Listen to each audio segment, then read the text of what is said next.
The Spirit of Fear by Doug Whitley.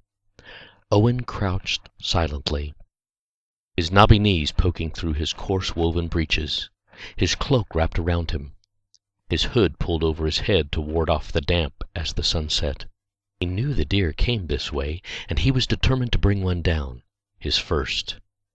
He had successfully eluded his tutor, his father, his mother, and most importantly, his older brother, Niles. His yew bow was ready with an arrow handy to be nocked and released should some hapless deer wander by. It was early evening, just at dusk, when the deer began to move and feed before they would bed down for the night. He was in the hedgerow by his father's barley fields, waiting for his prey to come to the grain to forage. The gloom darkened and the cold set in. He began to wonder just how long he would have to stay here before he could claim his quarry. A stag would be nice. Something big, with giant antlers. That would show his brother. But even a doe would be good. He envisioned his triumph, shooting the deer, dressing it out just as he had seen his father do, dragging it home, the mighty hunter, the look of pride on his father's face, his brother's shock at being bested. These thoughts began to warm him in the darkening air. Night had fallen. The moon was not yet up, and Owen wasn't sure he could see a deer to shoot it unless it stumbled across him. Yes, that would be even better. He would pull out his knife and kill the deer with his bare hands. He shifted just a little to ease his burning haunches, trying to be as quiet as he could. When is this blasted deer going to come? He thought to himself. Then he heard it. Movement. Something big. Something heavy coming this way. This must be the biggest stag in the country, in the world. His heart raced as he slowly brought the arrow to the bow and carefully eased the nock to the string. He wouldn't pull back yet. He could just barely pull the bow himself, and he wasn't sure how long he could hold the arrow fully drawn. Suddenly he heard a noise like thunder, and a stream of fire lit the night. Dragons! A dragon had come! He was the hunted, not the hunter. In a moment he jumped up, running as fast as his thin legs could go through the hedge, across the field, toward the lodge, away from the dragon. Was it drawing close? Could it fly, as the tales had said? Could they defeat it? Would it eat them all and live in their great house, laying waste to the land? He was running, flying across the field. His quiver beat time on his back, driving him with every step, urging him onward. He could see the village now, the smoke from the peat fires hanging in the night air. He could see the small squares of light filtering through the hides stretched across the windows. Should he cry out? Should he warn the village? He tried to shout, but his breath would not come. He was running, and he was afraid to stop lest the dragon should catch him and eat him, and then it would be too late. There was the great door. There was home. He grabbed the latch and swung the heavy oaken door on its iron hinges. His father was at the great hall talking to someone. There were others, strangers. His mother was seated by the fire. Didn't they realize there was a dragon? Was he the first to bring the news? He stopped, his chest heaving. His legs felt like water. In a moment he got his breath. Dragons! Dragons! The dragon is here! He shouted at the top of his lungs. All eyes turned to him in an instant. His father, Matthias, had the dark frown of one who has been interrupted, and his mother dropped her needlepoint. The boarhounds were barking. The strangers continued to stare. I was hunting deer, the edge of the field. The dragon attacked me, right behind me. I heard him. I saw him breathe fire. All this tumbled out in a rush as Owen tried to get his breath. Suddenly his father let out a great bellowing laugh. You saw a dragon, Owen? And he chased you? Yes, father.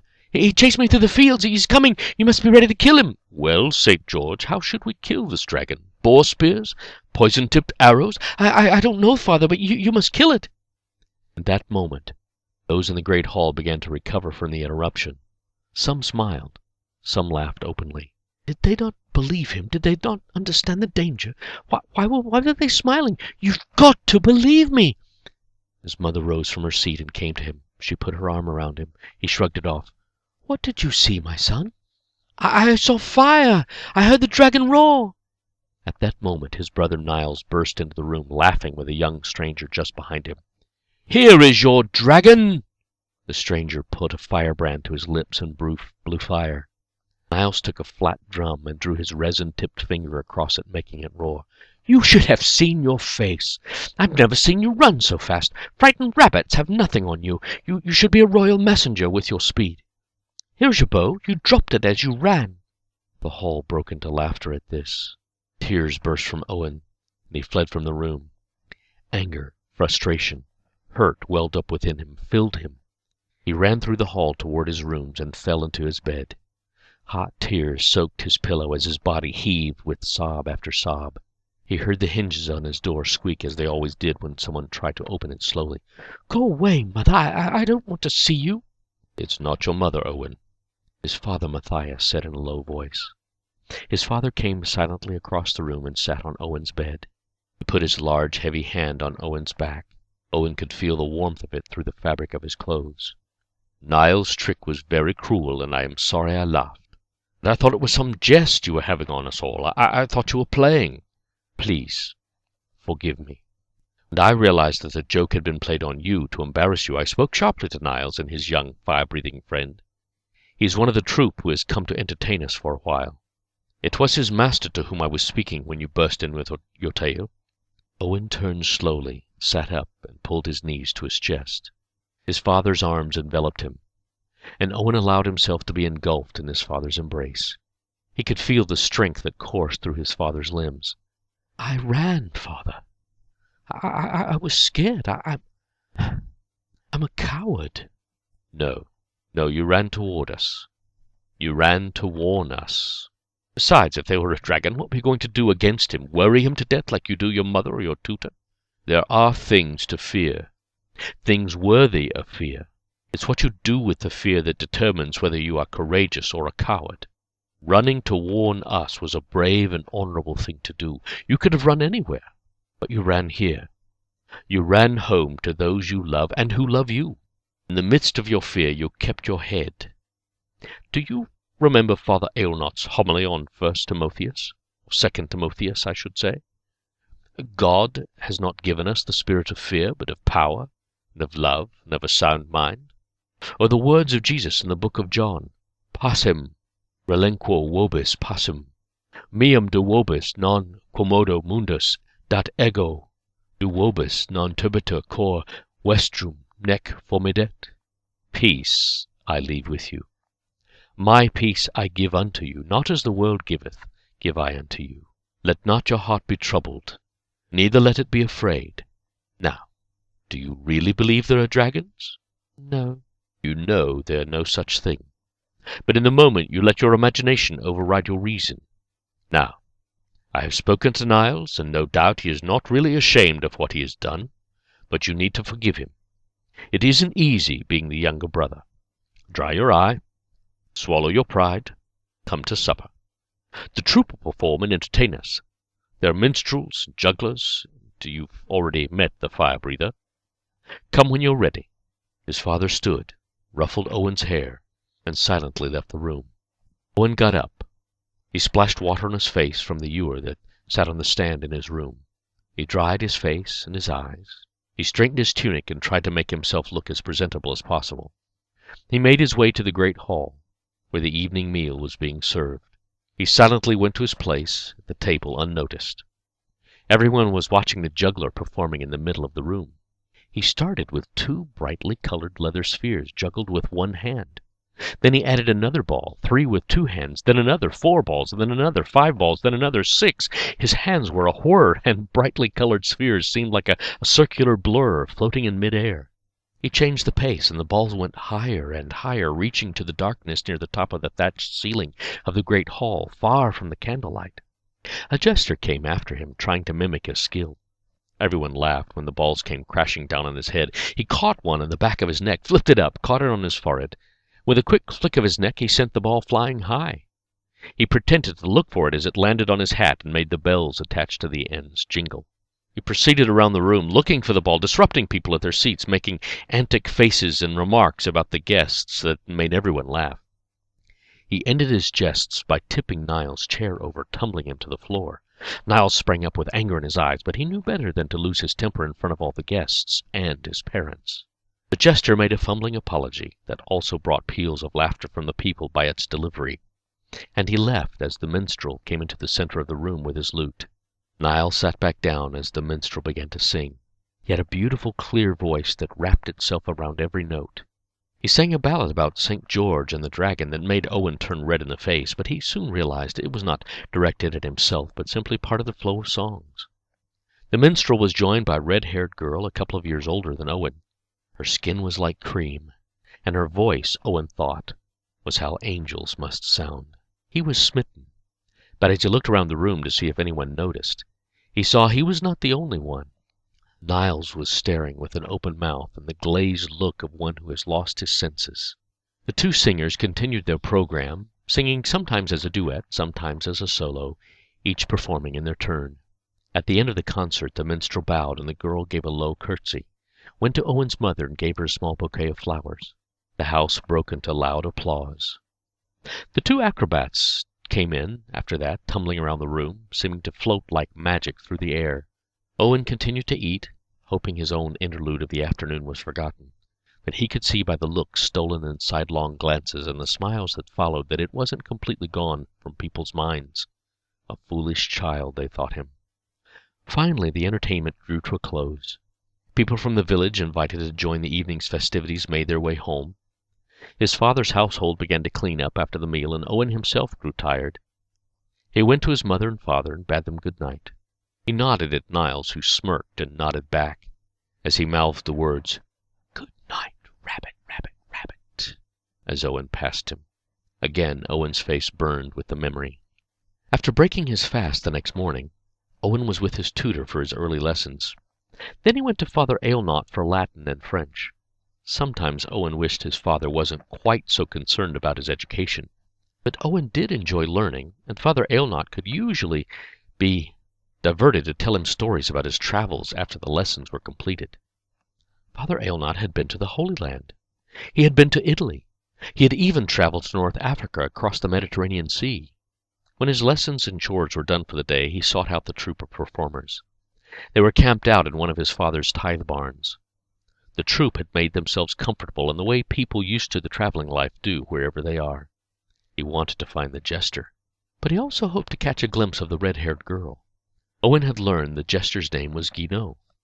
He saw him stripped to the waist chopping wood. He looked completely different than he had with his jester's hat and bells and his motley clothes from the night before. This was a serious young man who looked like he was cleaving dragons with every swing of the axe. "Master Guineau?" The jester stopped mid-swing, put down the axe, and turned. A smile curled on his lips. "Just Guineau, young master. I'm not grand enough to have a master in front of my name. At your service." "Sorry, master. Guineau, I'm Owen." "I know who you are. I saw you storm into the great room yesterday, shouting about dragons." Owen's face reddened again. He looked down, embarrassed. "That was a cruel trick your brother played on you, and I cuffed Anselm on the ear for his part in it. I make people laugh, but never at someone else's expense. Bullies do that." "You tipped my brother's chair over." "Young master, would I do such a thing as that?" the jester said innocently. "It was all part of the act." Owen found his courage after that, and asked Guineau, "Would you teach me to catch a ball on the back of my neck, on my forehead, like you do?" "And what is in it for me, young master?" Owen could see he didn't really mean this seriously, but he answered, "I'll chop wood for you." "Fair enough. There are only a few more pieces to split. Here." He handed the axe to Owen and stood back to watch Owen struggle with the weight. Owen spit on his hands as he had seen his father's woodsman do, before starting to split the wood for the household, and they began to swing the axe. He caught the edge of the log and sent it flying. "Here," said Guineau. "None of that now. Grip the axe here. Let the weight of the axe do the work. Keep your eyes on the log. They are devious, and they will jump away from you if you do not fix them with your eye. Swing the axe to its full length, and just before you hit the log, give a snap to your wrist." Owen followed these directions and was rewarded when the log went flying, split cleanly in the middle. The others went the same way, and Owen felt satisfyingly accomplished as he leaned the axe against the pile of wood. "Well done, Master Owen, well done." Guineau had put on his shirt and jerkin. He rummaged in his bag and brought out the colored leather balls he had used the night before. "Here." He handed them to Owen. They were filled with sand. Owen could hear it as he kneaded it between his fingers. It was a soft scrunching sound. He tossed them lightly in his hand to feel their weight. The secret to these is that they do not bounce. The sand makes them stay where they land. Watch. Tossed the ball in the air and let them fall. Each stayed where it landed as if embedded in the ground. Then he tossed them again and caught them on the back of his neck. You have to have a sense of where the ball is in the air and where you are. Do you understand this? Owen frowned and shook his head. Very well. Close your eyes. Owen closed his eyes. Stretch out your arms. Owen stretched out his arms. Now, with your eyes closed and your arms stretched out, touch your nose.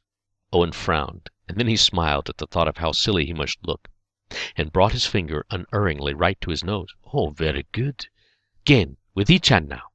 Owen could touch his nose with either hand without any hesitation. Now, take a ball. Toss it and catch it with your eyes closed. Not too high now to start. Owen obediently tossed the ball and caught it. He tossed it a bit higher and caught it again. Higher still, and he caught it. He had a sense of where the ball was and where his hand was together. Then he tried it a little higher and heard the thump of the ball as it hit the ground. So you are not perfect. Who is? You toss the ball to me, nice and slowly, underhand, like this. He made the motion with his arm. Owen brought back his arm and made the toss. Gino watched the ball rise, shifted his feet a little, and at the last moment ducked his head and caught the ball neatly on the back of his neck. Good. Toss again. Again Owen made the toss. Again Gino caught the ball on his neck. Now, your turn. Gino tossed the ball, and Owen watched it, ducked his head too soon, and felt the ball strike him in the back of the head and roll down. Again. This time Owen waited a little longer and ducked his head. The ball landed between his shoulder blades. He stayed there, bent over, flapping his arms to keep his balance and try to toss the ball from the middle of his back. You look like a goose flapping like that. Here. They both laughed as Gino took the ball from Owen's back, and they tried it again. Again and again they practiced. And slowly Owen began to get the feel for the trick until he could catch the ball on his neck and toss it up every time. We should stop for now. Have you learned what you wanted to learn? Yes, thank you. Is there anything else? Gino asked. Well, if you could tell me the name of the singer, I would like that. Malcolm. His name is Malcolm. He's the leader of our troupe, Gino said innocently. The girl. You want the girl's name. Sorry. Oh, I did not understand. She is called Angharad. Angharad. Thank you. Gino watched the boy skip back to the house. Not quite a boy, not yet a man. He will find his way. Owen smiled as he went back into the manor house. He thought it would be good if he cleaned up a bit before the evening meal. Angharad might be singing again. Owen began whistling as he made his toilet and prepared for dinner. He chose his best tunic. He even tried to run his comb, made from bone, through his hair, but it didn't seem to help. His hair would not be tamed. He made his way in some state to the table and sat quietly waiting for the meal to begin. His father and mother came to the head of the table. Again there were at table some wealthier villagers, the goldsmith, the wine merchant. Father Aylnott was seated beside Owen. Niall sat at his usual place, but Owen noticed he was in his best tunic as well, and some scent wafted around Niall's that Owen had never smelled before, much nicer than the older teenage brother smell that usually accompanied Niall's. The meal began with thanks to God, and after the first course the performers began again. The tumblers were first this time, accomplishing more death-defying acrobatics. Then came the juggler, and the fire-breathing young man who had added to his repertoire, setting something liquid alight on his hand that made his fingers appear to be on fire. Then the minstrel and Angharad. Tonight the songs were more comic and light-hearted. As they sang, Gino pranced around in time with the music and added his own comic words to the tunes.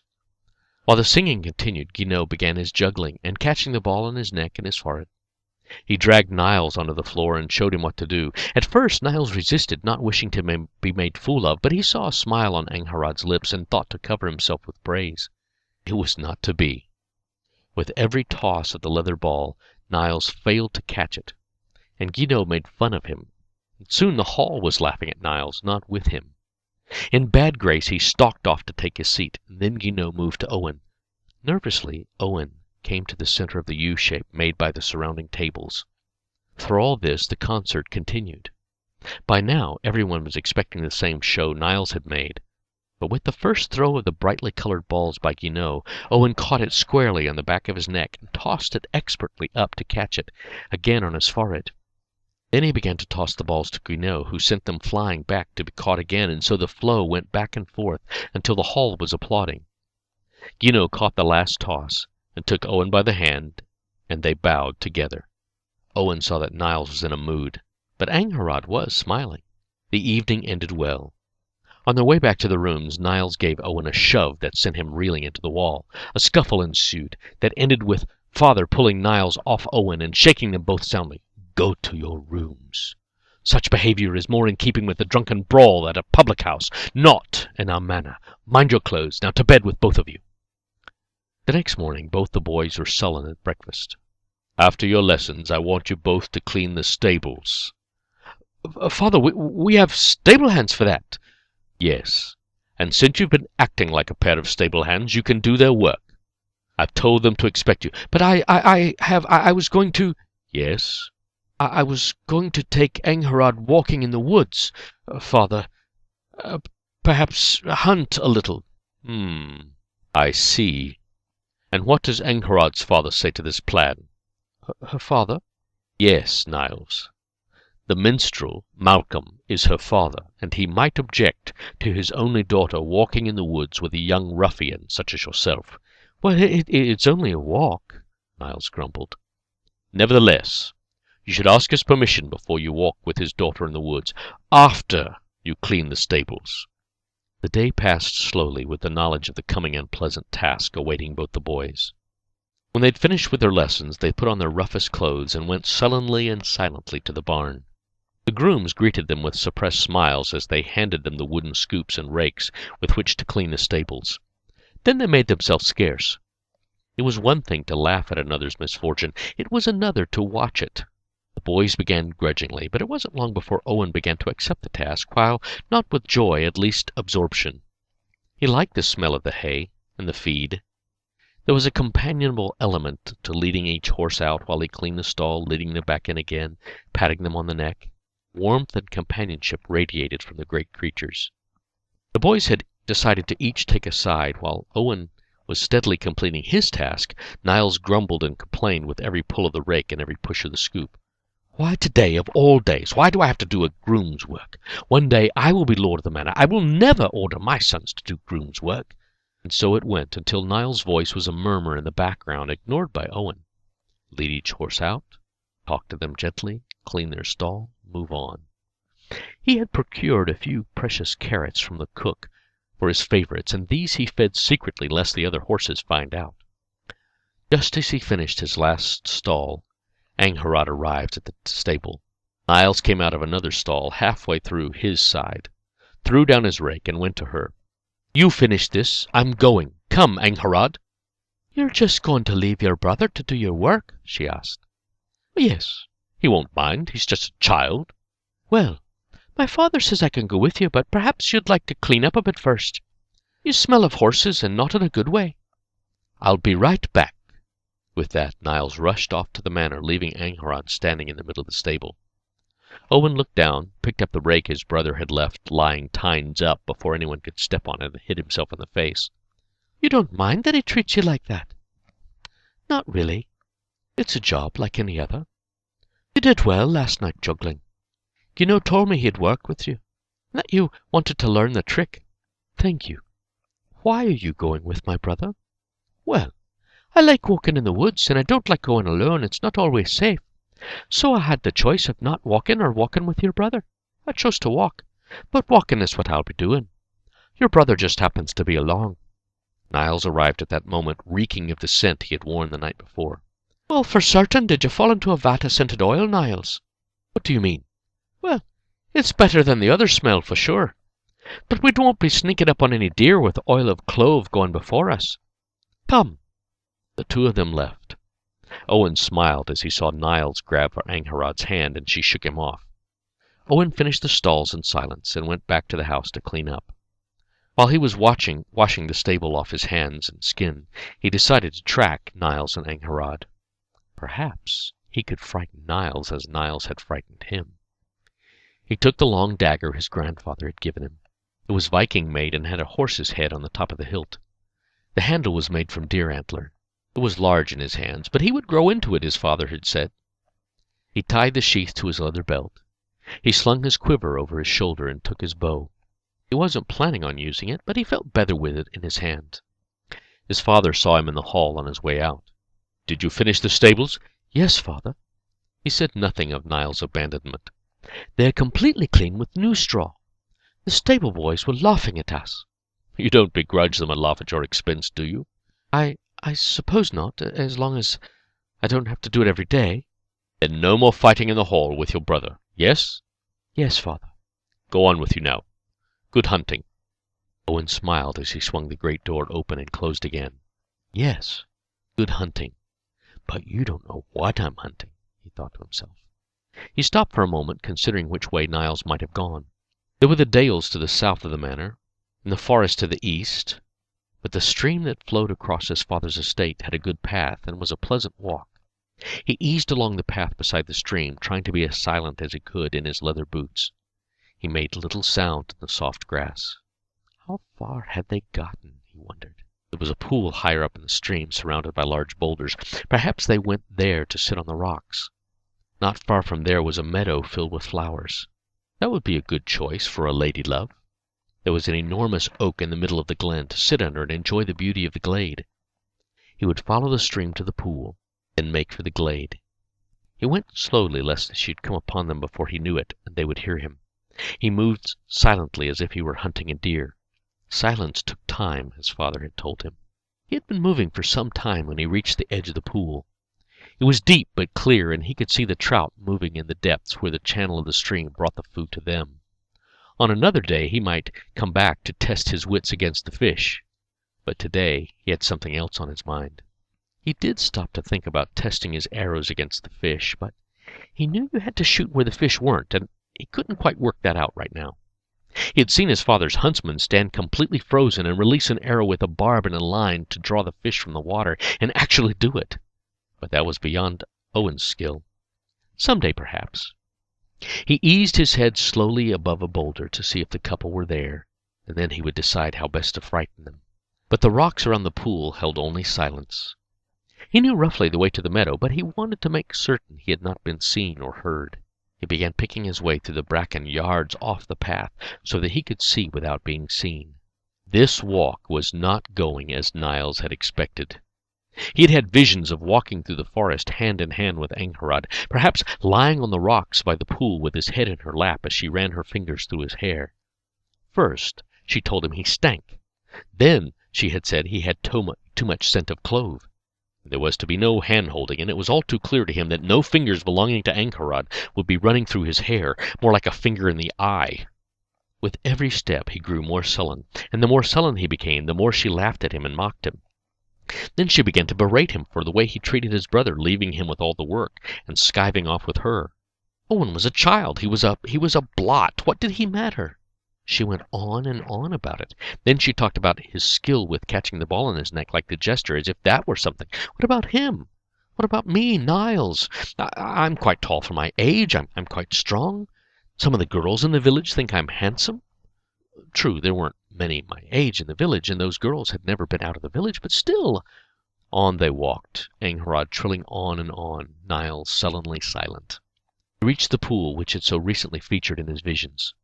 "Here's our trout pool. We come here to fish. It's lovely.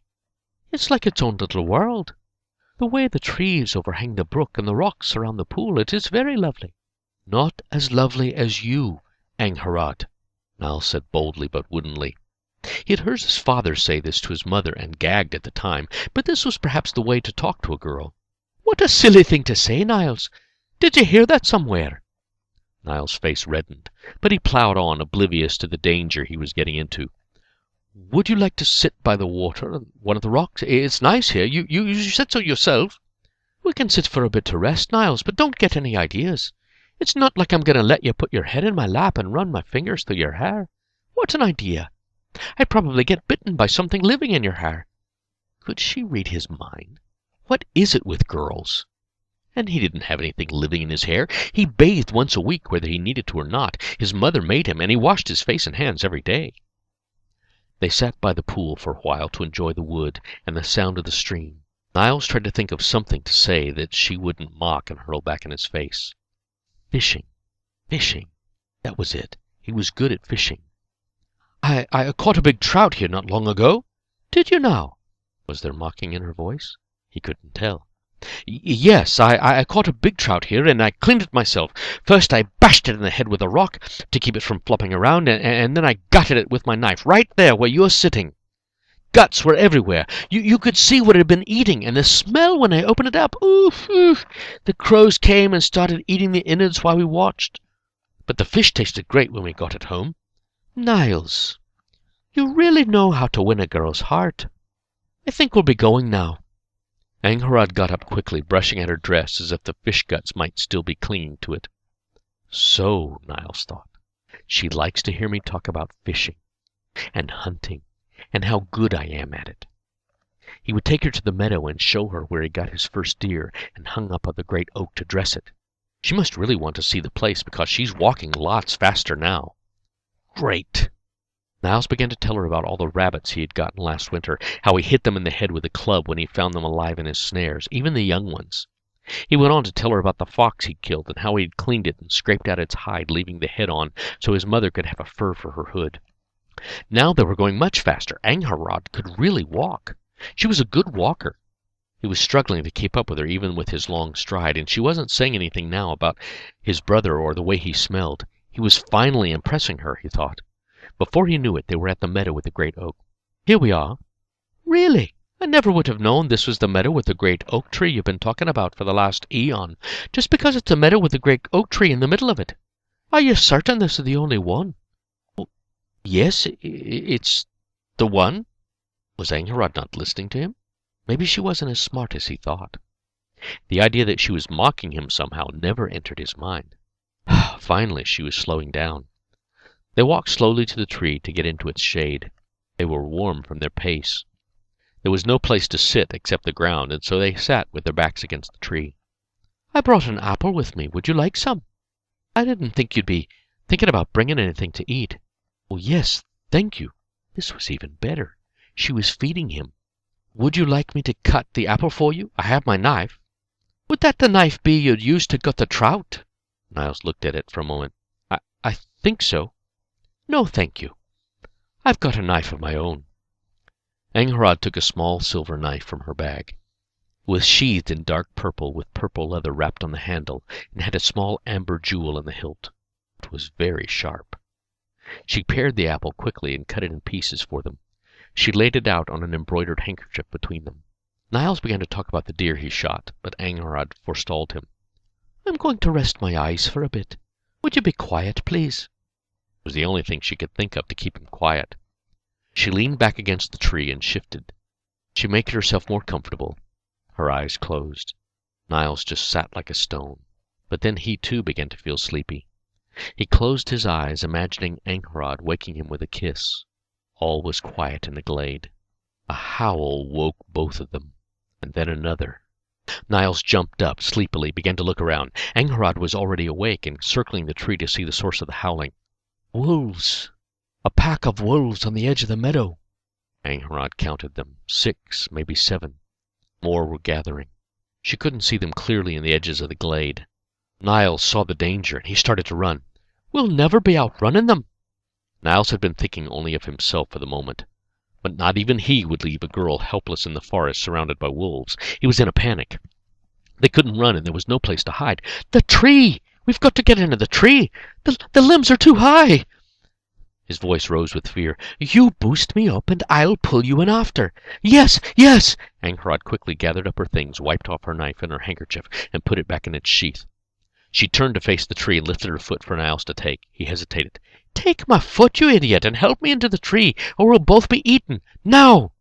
Niles snapped into the present, took her small foot in his hands and lifted it. There was a flash of white shift and shapely calf, and she was in the tree with her hands stretched out to him, her red hair hanging down. Come on, hurry!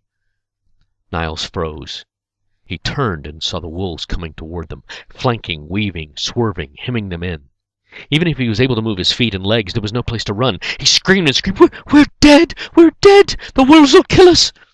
Angharad was shouting, Take my hand! I can pull you up! Hurry before it's too late! The wolves were on them. The big male was hanging back, the younger males dashing forward, pulling back, growling, snapping, howling. The first one lunged at Niles, his teeth bared. Niles cowered against the tree. There was a silver flash, and the wolf began to yip, turning to bite at the knife embedded in his flank. The other wolves were on it in an instant. They killed it. They were momentarily diverted. Angharad had thrown her beautiful silver dagger. Come up, you silly boy, while they're not attacking! Niles was frozen. Slowly he drew his own blade, but his hands were shaking so badly he had to use both of them to hold it. He began to yell and wave it about him. The wolves were turning back toward him. Sweat had broken out in his forehead, and tears were streaming down his face. At that moment, just as one of the wolves leaped, it fell dead with an arrow in its side. Owen was moving slowly through the woods along the path he knew they must follow. Then he saw it. A paw print. A wolf print exactly like the one the huntsman had shown him one day when they were out shooting arrows in the wood. Only this was the biggest he had ever seen. The huntsman's words came back to Owen. If you see one print, look for more. Wolves travel in packs. Yes, here they were. Many prints. Owen couldn't tell how many, but there were a lot of them. All thought of sneaking and frightening his brother left him in the reality of true fear. Wolves could kill. He had seen what a pack had done to his father's flock of sheep. He looked around, trying to see through the trees, looking for dark shapes low to the ground. Nothing. He knew he couldn't be too far from the clearing. If only Niles and Angharad were there, if they were all right, he could find them. Together they would be safe. Then he heard the howling of many wolves. His heart began to race, and his mouth went dry. He started to run through the woods in the direction of the meadow.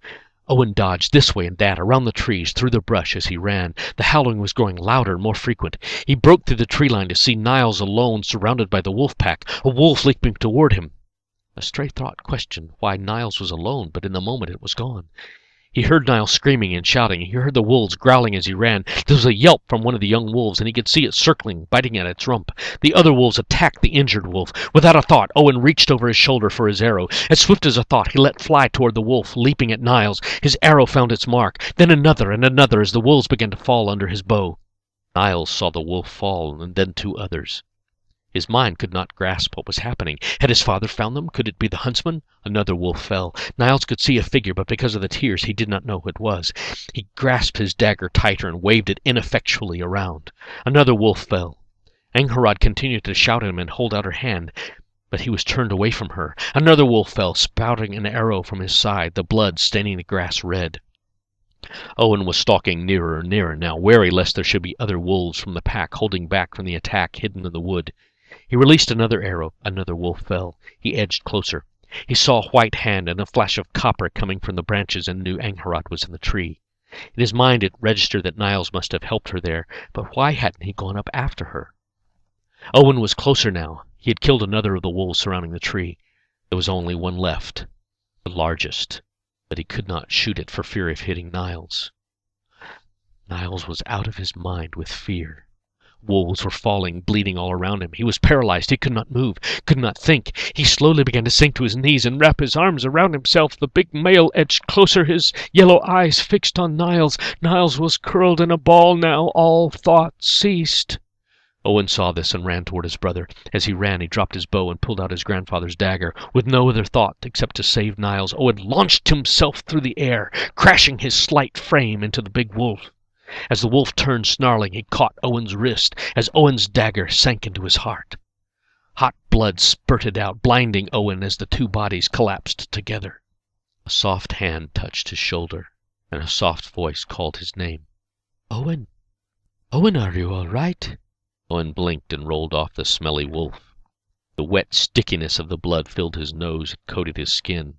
His wrist ached, and it was bleeding. He eased it out of the dead wolf's mouth. He looked up to see Angharad kneeling beside him. She began tying her handkerchief around his wrist. Niles? He's all right. He's only fainted. That was the bravest and the most stupid thing I've ever seen. You could have been killed. She punched him on the arm. Were you not afraid? My father said everyone has fear. It's what you do with it that matters. Owen tried to get up, but his legs wouldn't move. He rolled over on his knees. With Angharad's help, he stood up. He went slowly over to Niles and shook him. Niles' eyes opened, and he saw Owen. Shame came into his eyes as he remembered what had happened. "I am a coward," Niles sobbed. His chest was heaving and his voice quavered. It was as if they had exchanged places. No, next time you'll know what to do. Next time you won't do what you did," Owen said. "I was filled with pride trying to impress Angharad. I was thinking only about myself." At that moment there was a shout from across the meadow. The three of them turned, expecting another attack. What they saw were archers emerging from the wood's edge. "It's father!" Matthias, his huntsman, and several of his men came out of the edge of the forest. They were armed with arrows nocked and bows drawn. The three young people stood silently, somewhat sheepishly, as the men approached. "What has happened here?" "Wolves, father. Wolves attacked Angharad and I as we sat by the tree, but Owen saved us. He shot the wolves with his bow, and the big one he killed with his dagger as it attacked me. He saved our lives, father." "It was attacking Niles," Owen said simply, as if that explained everything. "It was trying to eat him." Matthias smiled grimly as he looked around. "This looks like a battlefield. The huntsman saw the wolf signs, heard their yowling. He knew you were in the woods and raced to get help. We followed the path, figured you'd come here." "No use wasting good wolf pelts," said the huntsman, and with that he began to dress out the wolves. The other men just looked at the three young people. Niles with his tear-stained face, Angharad as cool as could be, her hair glowing in the sunset, and Owen who looked like a fiend with his face and clothes covered in blood, his matted hair standing on end. "Come, let's go home. The men will deal with this." With the huntsman finishing his grim task and the other men staying to help him, the four began their weary way back to the manor house. Along the way, Niles, Angharad, and Owen told their story, each speaking over the other with some forgotten detail or thought. Owen was a little shamefaced about his plan to scare Niles, but no one seemed to mind too much. They reached the manor house, and the boy's mother threw her arms around them, holding them to her without a single word about how they looked or how they smelled. After a while she said, "Go, wash now. We will eat soon.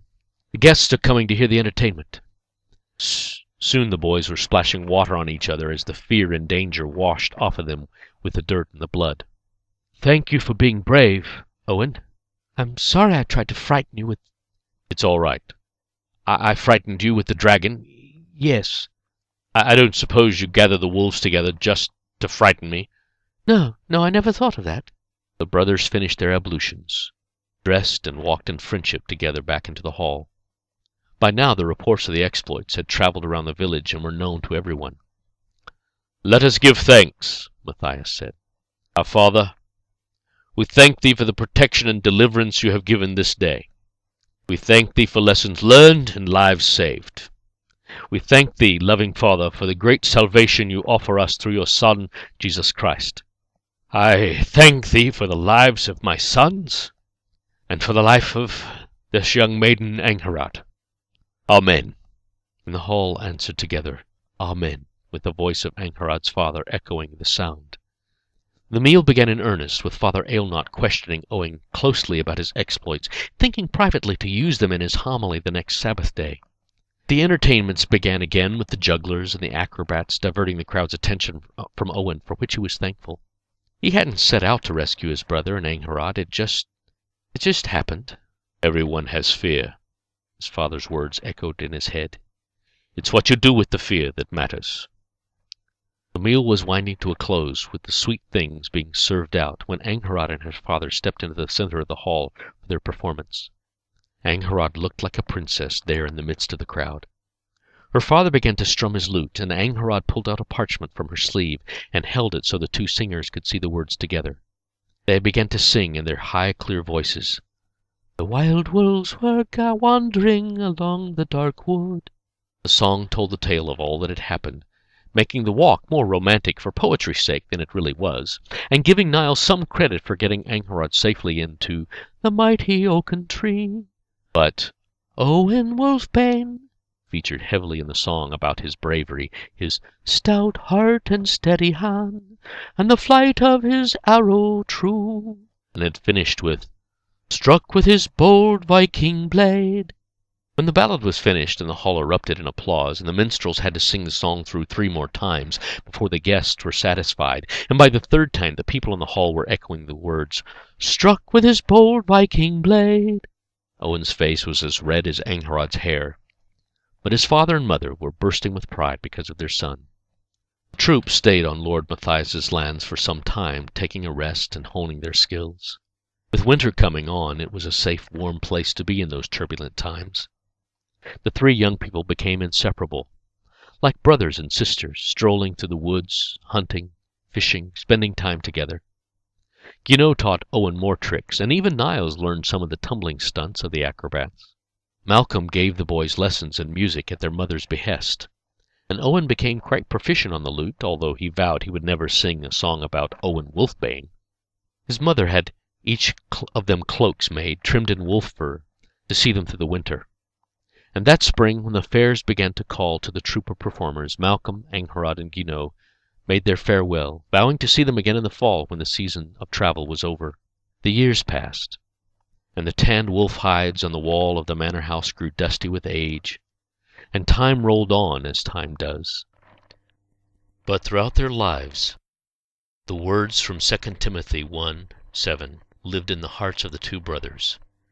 God has not given us the spirit of fear, but of power and love and of a sound mind. The end.